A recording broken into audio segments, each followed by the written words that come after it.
Hello again. PHE 289 soccer officiating, and this particular session is going to deal with players and substitutions. Um, this is also considered a technical rule. As I indicated to you before, there are 10 technical rules before we get into some of the more intricate parts of the game of soccer, and I call them intricate only insofar as they apply to the actual physical part of the game. This rule, along with the other 10 that I've identified, deals with the technical side of the game. So these technical rules, this is one of the more complex, if you will. But naturally, the National Federation of High Schools has made this rule somewhat simple. The other venues that I deal with, the NC2A or the USSF, the United States Soccer Federation, make this a little bit more complicated. Before we get into players and substitutions, though, what I'd like to do is show you a quick video. Once again, another one I found on YouTube that will identify a couple of parts with regards to the game of soccer for you to consider as we deal with substitutes and players. Let's take a look at that real quickly. Soccer is played with 11 players, one goalkeeper, and 10 we call field players. Besides the goalkeeper, which we've talked about, there are 3 positions in soccer. I want to talk about each position, a little bit about the responsibilities of each. First of all, you have the defenders. Usually there are 3 or 4 to a side. Defenders are responsible for marking the forwards, making sure they don't score, and passing the ball up to the midfield and forward players to start the attack. Then the midfield players, who arguably have the most responsibility of anyone on the team. Their job is to run the length of the field, covering both defense and contributing offensively. They're responsible for marking midfield players running through, trying to score on them. They're also responsible for distributing the ball to the forwards on their team and scoring for themselves. Finally, there are forwards. Usually 2 forwards, sometimes 1, sometimes 3. Their primary job is to score goals.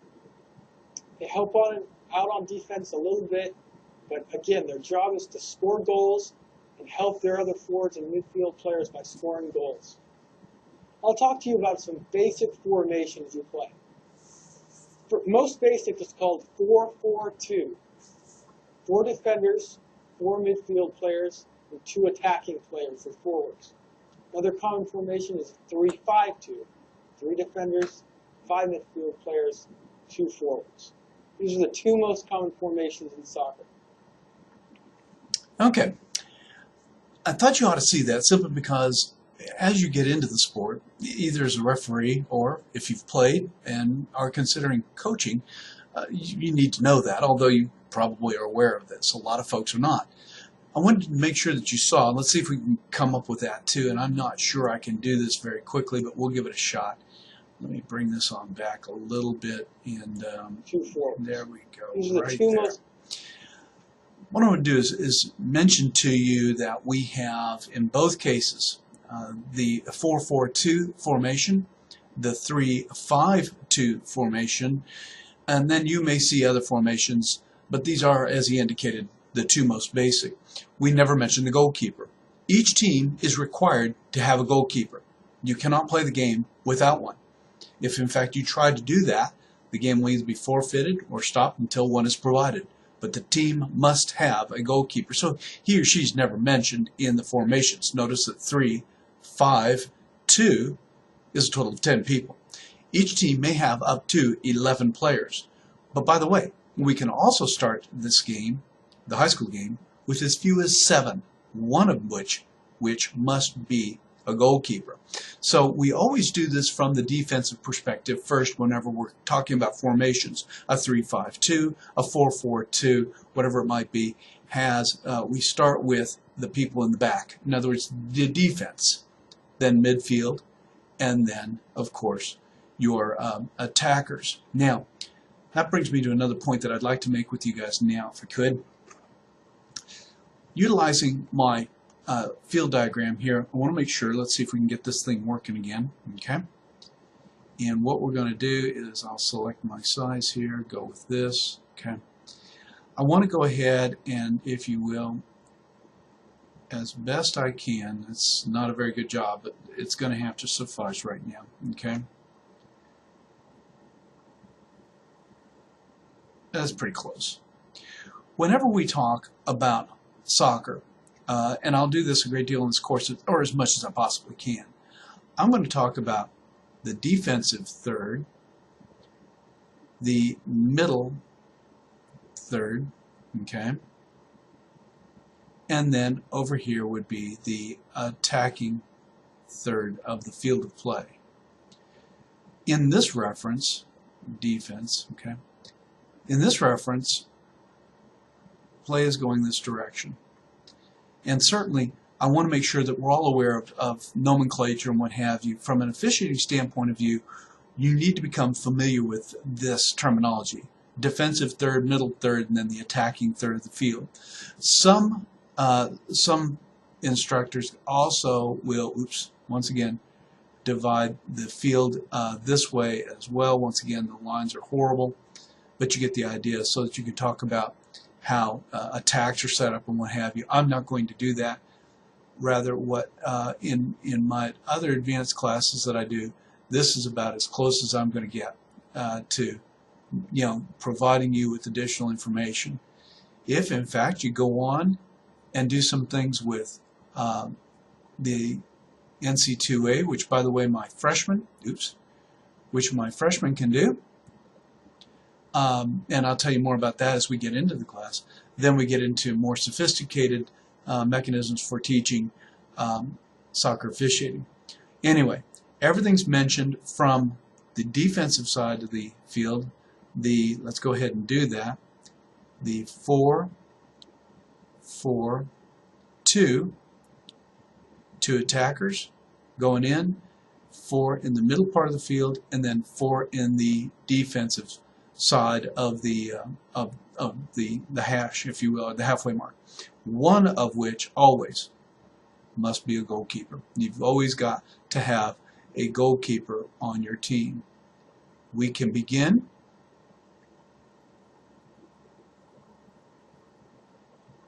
We can begin each game with as few as 7, but no more than 11. And always remember, one of those people must be your goalkeeper. Okay? Can't play the game without it. It's got to be. Okay, let's get into a couple of other things just to make sure that we're all on the same page here. I'll go ahead and switch out of this real quick.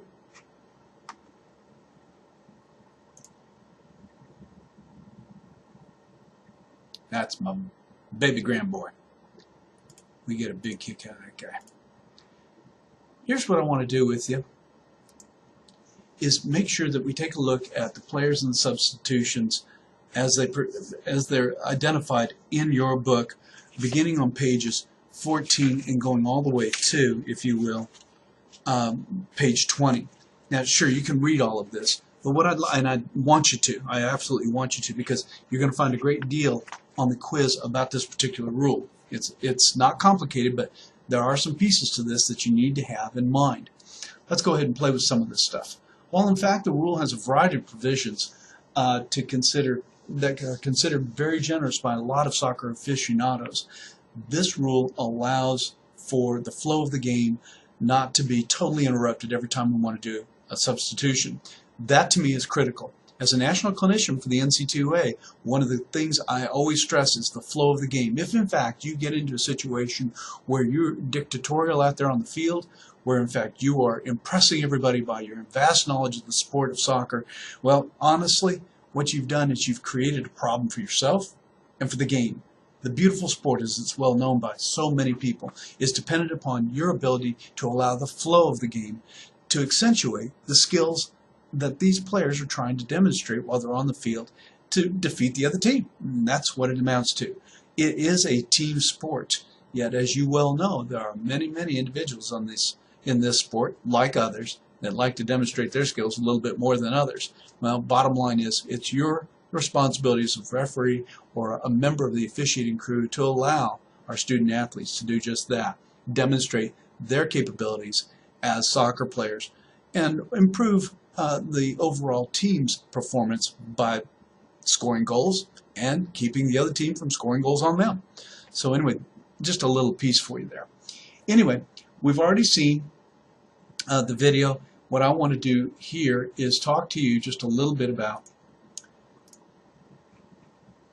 the players and substitutions. Now, I'm not going to do the differences between both agencies. You will be able to find, by the way, in your book, which, by the way, I've got a copy of here in front of me, and you can see me referring to that, obviously. But anyway, in this, let me find it real quick because I know it's in here, and the reason I know it's in here is because a friend of mine puts it together every year. There is, in this book, in your National Federation book, a segment on the differences between the three agencies.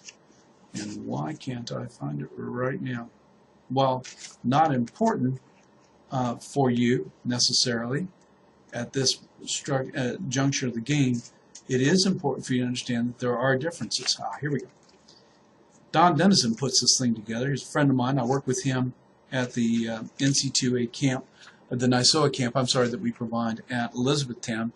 And what you can find is on page 71, the differences between the three venues, USSF, NISOA, National Collegiate Soccer Officials Association, and the National Federation of High Schools. We have a large number of our referees that do all three agencies, if you will. Anyway, if you're interested in the differences about this particular rule and the rest of them, please refer to that, page 71. I think it goes for several, let's see, 71 through, what is that? Page 83, okay? So you can look at all those and see those differences. Anyway, we're not going to be doing that today. What we're going to be doing today is dealing with just the National Federation rules. Let's take a look at it as it's identified by rule number 3, the team roster. Extremely important for you as a referee to have. The team roster is, it's gone blank on me. So we're trying to figure out what's going on there. Here we go. Team roster, all players' names and their numbers, along with the names of the coaches and all bench personnel, must be submitted 5 minutes prior to the start of the game. It's extremely important that you have that in your hand, okay? Players may be added to the roster after the start of the game. I know that sounds a little bit odd, but certainly that's what can happen. They can be added to the roster following the start of the game. Let's talk about the substitutions, okay? Substitutions can happen by an unlimited number of folks by either team on goal kicks. Talk more about that in just a moment. A few days, actually. Throw-ins, team's own corner kick, when a goal's been scored, between periods, when a player has been cautioned in the event of an injury, in the event of a player who is bleeding, has to be removed from the field, when a player's been disqualified. Let me go back to that because I took those away way too quick from you, okay? Once again, just to review, roster of the players, names and numbers 5 minutes prior to. And then the substitutions can occur with unlimited numbers at times provided, such as identified here. Goal kick, throw in, corner kick, goal scored between periods, player's been cautioned in the event of an injury, when a player who is bleeding, and when a player has been disqualified. All of these things are identified in your book. However, there are nuances in the book that you need to become familiar with. I'm going to go over a couple of those things as we get into that now. As I drop my other notes, one of the things that you can do to speed up the game, or that National Federation has done to speed up the game, is they have allowed both teams to substitute on a couple of different situations. I'll identify them on the goal kick, on the throw-in, or on a corner kick. If one team has substitutes up to come into the game, to enter into the game, and the other team does as well, both teams' substitutes can be admitted into the contest. So it's extremely important that you understand that.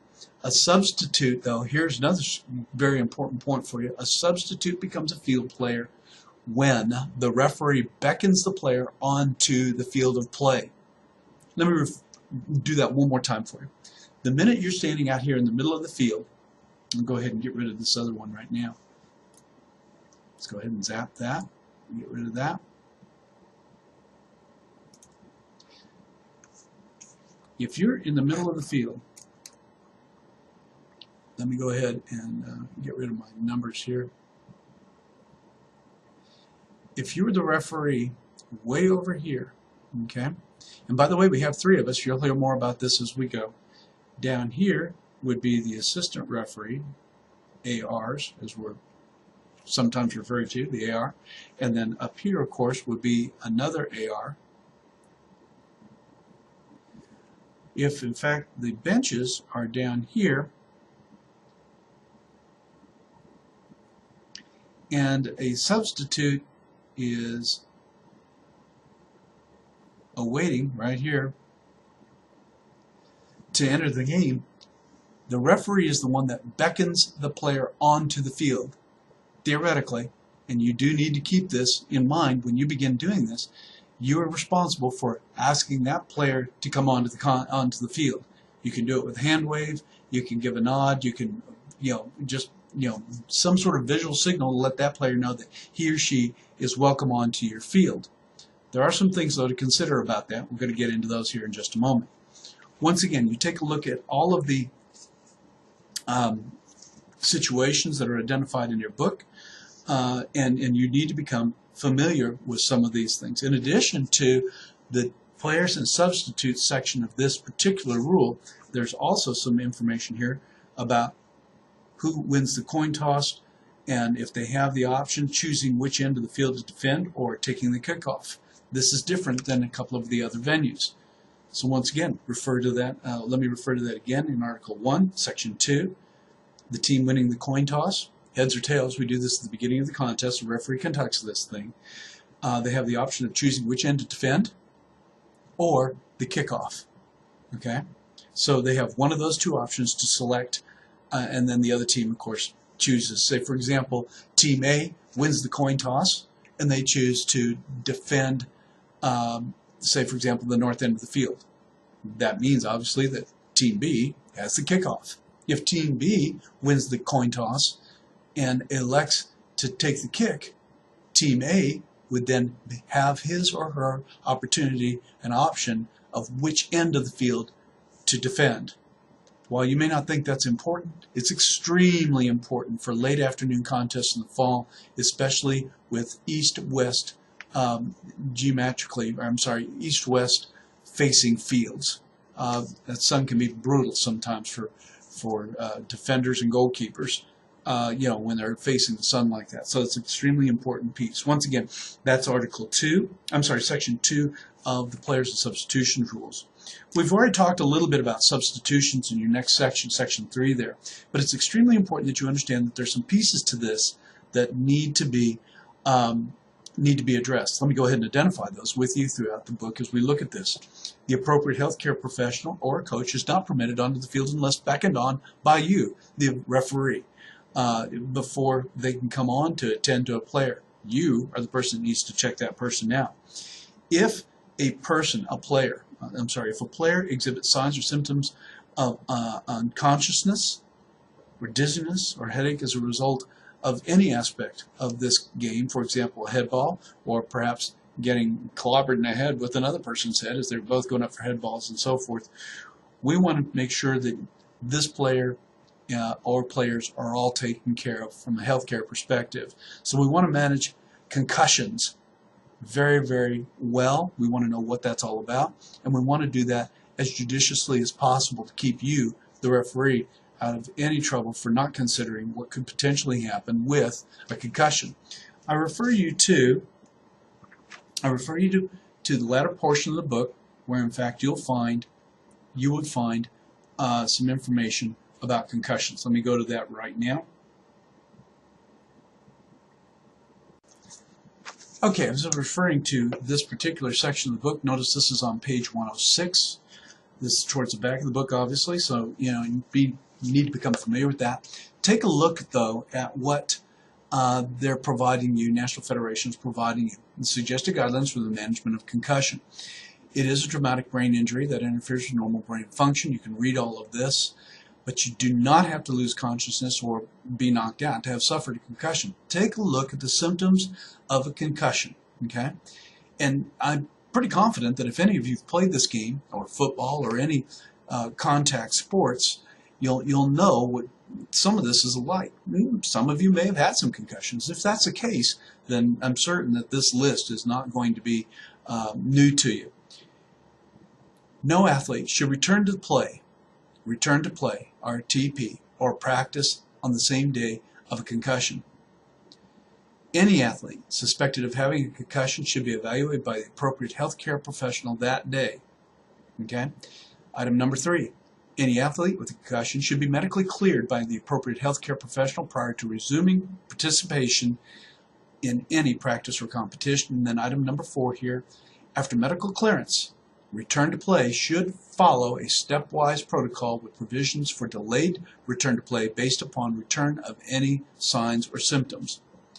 You as a referee can make the determination once arriving on the scene as to whether a person, at least in your estimation, has some of the symptoms affiliated or associated with concussion. If in fact you feel that is the case, the only thing that you have to do as a referee or the officiating crew is turn to the coach and say, this player needs to be evaluated. That's all you have to do. Therein ends your responsibility. The player has to leave. You've done that. Let the coach and his healthcare professional that accompanies the team, either in the form of an athletic trainer, perhaps a team doctor or what have you, make the determination. If that player returns to the field of play, it is not your responsibility. The coach has made that decision to allow that player to return to play. And if they're in there and you determine that, again, this player needs additional evaluation, you can send them off again. Your responsibility is to make sure that they've been evaluated prior to returning to the field, and if in fact they exhibit signs of a concussion according to your best knowledge, provided here on page 106 of the National Federation of High Schools Rulebook, then you can send them off again. This can become a vicious cycle, but nevertheless, it is there. It's extremely important for you to become familiar with that. So, you need to be aware of that. Once again, this is part of the rule, okay? And you can see where all of this is. And this, what I was referring to initially was Section 3, Substitutions in Article 1C. Okay, we've also got a couple of other things that go along with, injuries and what have you. I think there's another piece to this that you need to be aware of. It's a nuance. It's going to be a piece that you're going to be tested on. I guarantee it's going to come either in the form of the quiz or in the final. And it's the 4th item there, item number 4 of Article 1, which reads, if the injured player is being replaced during a penalty kick situation, the substitute may not take the penalty kick. Please bear that in mind, okay? Even if the person was fouled, is replaced, was supposed to take the penalty kick, the substitute may not be allowed to take that kick. Take a look at some of the other items there. I think it's important that we skip down to Article 2. When we come down to Article 2D, take a look. When a player is required to leave the field because of a communicable disease concern, read that. An athlete who's bleeding, has an open wound, or has any amount of blood on his or her uniform, that person shall be directed to leave the field, okay? Leave the activity until the bleeding has been stopped, the wound is covered, the uniform and or body has been appropriately cleaned. The uniform is changed before returning to competition. That player shall leave the field but may be replaced. Let me do something for you here. Also in the back of your book, on page 108, General Guidelines for Sports Hygiene, Skin Infections, and Communicable Diseases. Do you need to know all of this for the quiz and or the final? The answer is no. However, you are to become extremely familiar with the contents of this guideline. It's extremely important that we understand all aspects of communicable diseases and how bloodborne infectious diseases or infectious skin diseases can come to play in any athletic, high school athletic endeavor, but specifically within our sport. Okay? So, if you would, please become extremely familiar with this, page 108 of your book, before you go on through the rest of Rule 3, Players and Substitutes. Let's go back to that. One of the things that you'll learn very quickly about me is that I figure since you're taking this class, you know how to read.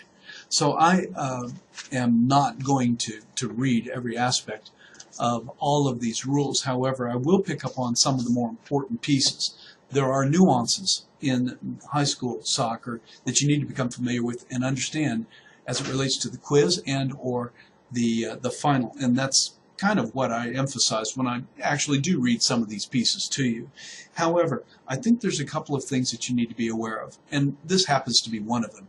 Let's say you're the referee, and from deep in the attacking third of the field, remember how we divided up the field, I did that a little earlier here, the ball goes into touch, at which point you're alerted to the fact that a substitute's waiting at the other to enter the game. The game's been intense and has required a great deal from the officiating crew to keep it in check. A2 is being replaced by A13. This is how we talk about replacements and players, okay, numbered 1 through whatever, okay. A13 is at the halfway line, and Becky enters the field to play. I want you to think this one through. Before A2 leaves the field, he punches a player from Team B. Now what are you going to have to do as the center referee, assuming we have a 3-person crew? Wow, what a mess you've created for yourself. You have acknowledged the fact that a player is waiting for you to acknowledge him or her to come onto the field to play, and they already know who they're replacing. One of the instructions that you can provide during pregame to your assistant referee 1, who will be on the team side of the field, is to tell that person not to allow a substitute onto the field to play until the person he or she's replacing has left the field to play. That would minimize essentially what has just happened. In this particular case, the game has been stopped. The ball's into touch. We're going to resume with a throw-in. For those of you familiar with that, that's what that's going to be. It's going to be a throw-in. But before A2 has left the field, he's on the field of play, he or she has decked a player from Team B. You've got a problem. Okay? You have already beckoned on A13, so theoretically, A13 is the player of choice, okay, or substitute. I mean, he's already become a player because he's been beckoned by you. A2 was not. At the time that you beckoned A13 onto the field, A2 became a non-player. But before he or she left the field, they became involved in a physical altercation. What do you do? Let's take a look at that. The ball wasn't in play. The foul occurred on the field of play. The foul was committed by a non-player against an opponent. Remember that when you have beckoned A13 onto the field, A2 became a non-player. Golly, what are you going to do? Well, here's what's going to happen. I want you to sprint to the area of the confrontation. Remember to be sure to stop the clock, because in high school, the clock doesn't run constantly. You are in charge of the clock. The AR must address this, but as he or she may be closer, AR1 may also be prepared for other bench personnel leaving the team area to participate in what could become a bench-clearing brawl. That procedure should have been covered during pregame. Once A2 has been cleared from the area, ensure that the B player is taken care of medically if necessary. Take a moment to look for AR1 in his or her proximity to the altercation. Notice all of this stuff. Know where A2 is at that precise moment. Issue A2 a red card. Okay, we're going to talk more about that in Rule 12. Allow Team A to play with a full complement of players.